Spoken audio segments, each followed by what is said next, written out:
What's going on? Welcome back to Trending Stocks. Today we're going to talk to you about SoundHound. I want to go over some expectations for this upcoming week, what might cause some volatility in the stock price, and go over everything else that you need to know. But first, make sure to hit that thumbs up.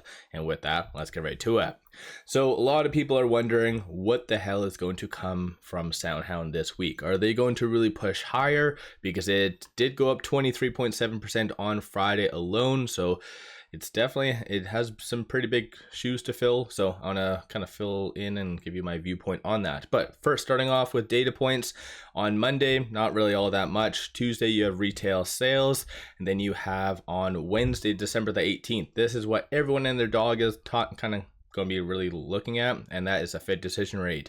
Right now, there's a good likelihood of a 25 basis point cut being done. In fact, I think it is right over here, a 96% likelihood of that happening. But in my opinion, I think that has already been priced into the market. So I don't think even after that, it's going to do all that big of a difference. What is stated afterwards by Powell, that on the other hand, that could really move the broader market in most likely a very positive way, especially based on what was stated on Friday on how there potentially could be 3 rate cuts on the table in 2025 alone. So I think the market will absolutely love that. But aside from that, though, you also do have good old GDP on Thursday and then PCE on Friday. So it is definitely going to be a crazy wild ride. So let me know your thoughts on that in the comments below. Specific to SoundHound, there isn't really anything coming out. What I found weird though was that there was no official news on Friday, but there was something that did come out associated to SoundHound that caused it to go higher, and that was this. So SoundHound AI spotlights first of its kind voice AI for automotive at CES. And so this is ultimately going to be between January 7th to the 10th. So they're going to be at booth 4964. in West Hallway and whatever else. So generally that's good. I don't believe they've actually signed up, or I don't think there's any like actual speaking. They're not presenting of anything like that. They just have the booth, but maybe closer to the date you'll actually have something planned for that. But in my opinion, this was one of the biggest driving factors why it did go higher. And yeah, honestly, that's kind of good. Website is already up and running. Again, they don't really have the who's presenting and stuff like that. They have the kind of the keynote speaker, but January 7th to the 10th, Las Vegas. So anyone in the area, definitely pop over there to take a look. But what I found interesting about SoundHound just generally is, even though it's been doing very good, a lot of volatility, shorts have been holding their asses. And that's kind of a weird phrase for me to say, but you guys get what I'm saying. Like, they've been holding on for dear life. And this has been, in my opinion, one thing why I kind of knew SoundHound was going to go higher, because it was getting more and more institutions paying attention to it. Because based on AI, it seems to be one of the only AI plays that didn't really go up with the broader market. So A, it was kind of seen as a value play. B, it's heavily shorted. So obviously it's been getting attention, still is, but shorts still haven't covered. Even on Friday, despite it going up 23 or 24%, shorts did only return 330,000 shares, which is absolute insanity. So going into this upcoming week, 24.57% of the free float is being shorted. Works out to be 80.69 million shares overall are being shorted. Cost to borrow average is 7.06. Utilization is 83.82. So if SoundHound does continue this momentum, then essentially there could be some margin calls coming from shorts, because just this last 3 months, it's gone up roughly 157.16%. So shorts have lost roughly around 600 million-ish just in the last 3 months alone. So pretty impressive stuff, both sides, the fact that they're still holding on, but it goes to show as well the magnitude of who is shorting SoundHound. They definitely do have big pockets. It's not small fish. It is relatively bigger players. And so yeah, something to kind of keep in mind. But based on the options that did happen on Friday, so expiring December the 13th, you have this for open interest. So all of that below that 1650 is in the money, meaning market makers are going to have to cover that. So come Monday, you might see a quick spike up as market makers do rectify that.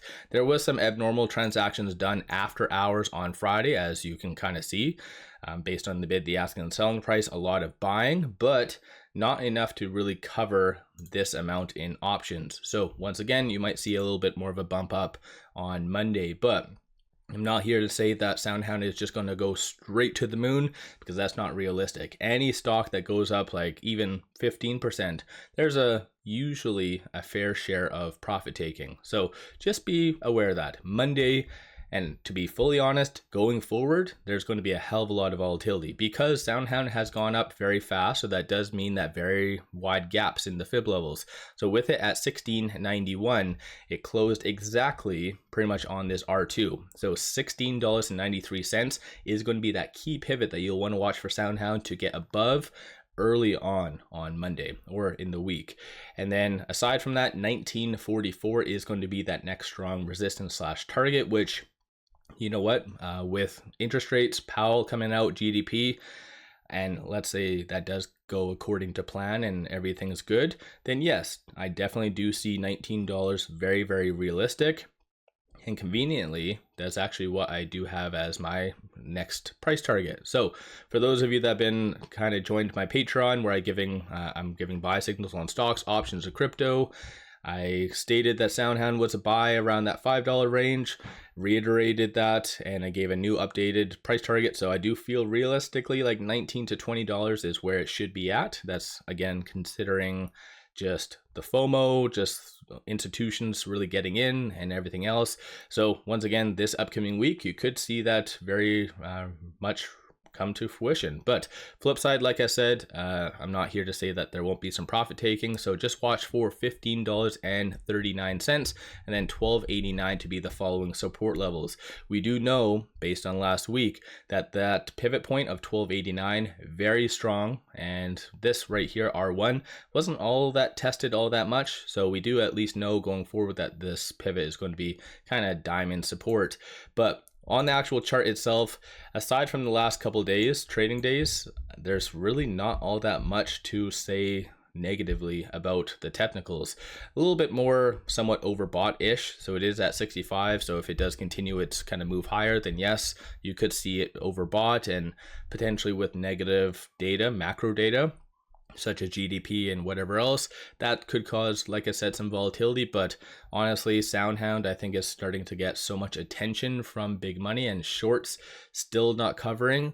This could be a very, very unique circumstance. So when I'm giving price predictions, just keep in mind that's not factoring in a squeeze or anything like that. And normally, historically, when they've participated in fireside chats, which they did too, I think one on December the 4th, one on December the 12th, there usually has been a kind of analyst rating within 7 days. That has actually yet to come. And let's say the next ratings do come out and they are, let's say, in the teens, then I do realistically see that could easily push SoundHound very, very high. So let me know your thoughts on SoundHound. What SoundHound really reminds me of is Palantir. Not to the same magnitude, but I feel like Wall Street just does not understand SoundHound. Same as they still most likely don't understand Palantir. This is why you have like analysts all over the place. So once people do realistically see a lot more upside with SoundHound and see how they're going to make just so much more efficiency, I think that analysts will start to really raise ratings and whatever else. But nonetheless, though, I do feel realistically this week you could see kind of opposite spectrums. So this R1 being touched as well as this R3. A lot of people are saying that it's going to go back down to 7. Could happen, but I think that it be due to more macro concerns, not due to SoundHound itself. So like I said, it's going to be a fun ride, and if you are doing options, then definitely take advantage because you can make some pretty good money on any volatile stock. So whether you're optimistic or bullish, definitely take the time to research options and whatever else. So let me know your thoughts on SoundHound. Where do you think it is going to go this upcoming week? Do you think it's going to break down? Or do you think it's going to continue to move higher? Based on the call options that were purchased on Friday, it looks like $18 is anticipated for this upcoming week. And oddly, you do see 24,000 that was purchased for $20. So again, a lot of people see a lot more upside. Those individuals betting on obviously the price appreciating through call options. Usually you make pretty good return on investment, so ROI and all that fun jazz. So definitely research options, like I said. So let me know your thoughts. Don't forget to hit that thumbs up. One final thing, as I mentioned, I do have that Patreon, so pop over there, take a look at some of my buy signals. I tried to post roughly 2 a day, and there's been many hits aside from even SoundHound. So definitely pop over there to take a look. With all that said, appreciate all of you watching.